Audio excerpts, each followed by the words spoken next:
Magandang umaga po at live mula sa Pag-asa Weather Forecasting Center. Narito na nga ang taya ng ating panahon ngayong Lunes, July 28, 2025. Unahin muna po natin ang inilabas na thunderstorm advisory, dito partikular na dito sa may National Capital Region at sa Central Luzon at Calabarzon. Makikita po natin makararanas ng mga pag-ulan mula katamtaman hanggang sa malalakas sa mga pag-ulan ang ilang bahagi ng Bataan, Pampanga at Tarlac, gayon din ang ilang bahagi ng Zambales. At nakararanas din po yung bandang central part ng Zambales ng mga moderate to heavy rains. Ito po ay dulot ng mga thunderstorms na dala ng hanging habagat. Usually nga yung habagat, nagdadala ito ng mga thunderstorms sa hapon hanggang sa gabi o minsan pa nga hanggang sa madaling araw. At para makita po natin ang lahat ng mga thunderstorm advisories at mga rainfall information kasama yung mga general flood advisories, maaari po tayong bumisita sa panahon.gov.ph. Makikita nyo po nakamapa sa ating buong bansa yung mga warnings na nilalabas ng ating ahensya. Samantala naman sa ating latest satellite images, makikita po natin patuloy pa rin yung pag-iral ng southwest monsoon o habagat, partikular nga dito sa may kanlurang bahagi ng Luzon na makararanas at patuloy na makararanas ng maulap na kalangitan at magdadala pa rin ng mga malalakas hanggang malalakas sa mga pag-ulan, yung area ng Ilocos Region, Bataan, Zambales at gayon din ilang bahagi ng Cordillera. Ang nilalabing bahagi ng Luzon, makararanas naman ng maulap na kalangitan na may mga kalat-kalat na mga pag-ulan, pagkidlat, pagkulog. Makikita po ninyo dito sa may area ng Visayas, maging ilang bahagi ng Mimaropa, itong Palawan at itong Mindanao. Generally fair weather pero posible pa rin yung mga thunderstorms sa hapon hanggang sa gabi. Wala tayong minomonitor na low pressure area sa loob ng Philippine Area of Responsibility, bagamat nandyan pa rin po yung una, no, yung bagyong si Komay, no, na pinangalanan po nating Emong na nasa loob ng Philippine Area of Responsibility. Nandyan pa rin po siya at nakikita po natin posibleng patuloy itong kikilos pa sa may area po pakanluran patungo sa may bahagi ng China. Samantala naman, yung Typhoon Krosa na nasa labas din po ng Philippine Area of Responsibility ay hindi natin inaasahang papasok pa ng PAR at papalayo na sa ating bansa. Gayunpaman, itong dalawang weather systems nito ay maaari pa rin patuloy na maghatak o maka-impluwensya sa habagat. Kaya yung area po ng western section ng Luzon, asahan pa rin natin the next coming days, magpapatuloy pa rin yung mga tsansa ng hanggang malalakas na mga pag-ulan. Samantala, wala tayong minomonitor na low pressure area nga po sa loob ng Philippine Area of Responsibility.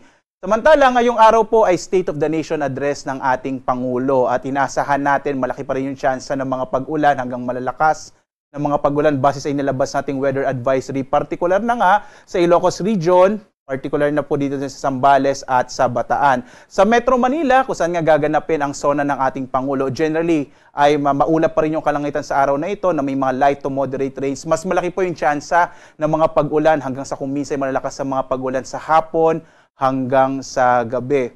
At ngayong araw nga po, inaasahan pa rin natin malaking bahagi ng Luzon ay makararanas ng maulap na kalangitan na may mga kalat-kalat na mga pag-ulan, pagkilat, pagkulog. Ay yung concentrated po yung mas malaking tsansa ng mga pag-ulan sa western section ng Luzon, yung area nga ng Ilocos Region, Zambales, Bataan, maging itong area ng Occidental Mindoro, posible pa rin yung mga pag-ulan. At kasama rin po dyan yung Cordillera Administrative Region. Ang nalalabing bahagi naman ng Luzon, yung area po ng Bicol Region, generally mas fair weather po yung mararanasan pero posible pa rin yung mga isolated rain showers and thunderstorms sa hapon hanggang sa gabi. Agwat ng temperatura natin sa Lawag, 26 to 30 degrees Celsius. Sa Baguio, 17 to 20 degrees Celsius. Sa area ng Tuguegarao, 25 to 32 degrees Celsius. Ang Metro Manila naman, 25 to 29 degrees Celsius. Sa Tagaytay, 23 to 28 degrees Celsius. Habang sa Legazpi, 26 to 32 degrees Celsius.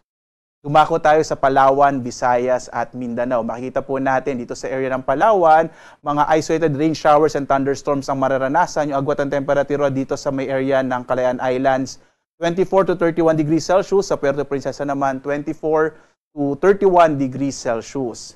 Sa bahagi naman po ng Kabisayaan, mga isolated rain showers and thunderstorms din ang mararanasan sa hapon hanggang sa gabi.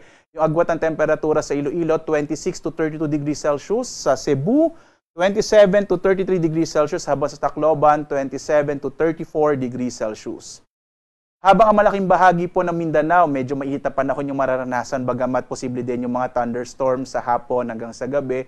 Makikita po natin yung agwat ng temperatura sa Zamboanga, umaabot hanggang 25 to 34 degrees Celsius. Sa Cagayan de Oro, 24 to 34 degrees Celsius, habang sa Davao, 26 to 33 degrees Celsius. Sa lagay po ng ating karagatan, makikita po natin wala po tayong nakataas na gale warning. Bagamat sa may extreme northern Luzon, medyo maalon yung karagatan. Posible po in the coming days, kung magpapatuloy itong malakas na mga pag-alon, ay maglabas po tayo ng gale warning. Habang dito sa may kanlurang bahagi ng Luzon, moderate to rough o katamtaman hanggang sa maalon yung karagatan. Sa ibang bahagi ng ating bansa, banayad hanggang sa katamtaman yung magiging kondisyon ng ating karagatan. Mag-ingat po, no, lalo na yung mga maliliit na mga sasakyang pandagat pag may thunderstorms, kung minsan po nagpapalakas siya ng alon ng ating karagatan. Samantala, ito po yung ating outlook in the next 4 days. Makikita po natin magpapatuloy yung mga malalakas na mga pag-ulan, partikular na nga sa may kanlurang bahagi ng Luzon, ang area po ng Ilocos Region, Bataan at Zambales. Maaari din magpatuloy itong hanggang malalakas na mga pag-ulan pagdating ng Wednesday to Friday, lalo nga sa pagkilos pa rin ng dalawang bagyo sa labas ng Philippine Area of Responsibility. Posible pa rin makaapekto to sa hanging habagat.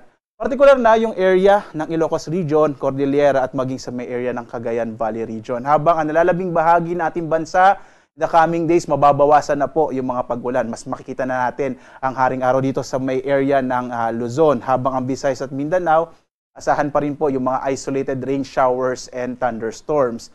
Base rin sa pinakahuling datos natin, ngayong linggo medyo maliit yung tsansa na may mabuong bagyo pa sa loob ng Philippine Area of Responsibility. But pwede pa rin po magbago itong ating outlook, kaya lagi po tayong mag-update at tumutok tayo dito sa Pag-asa, particular na po sa mga update natin 5 a.m. at 5 p.m. every day.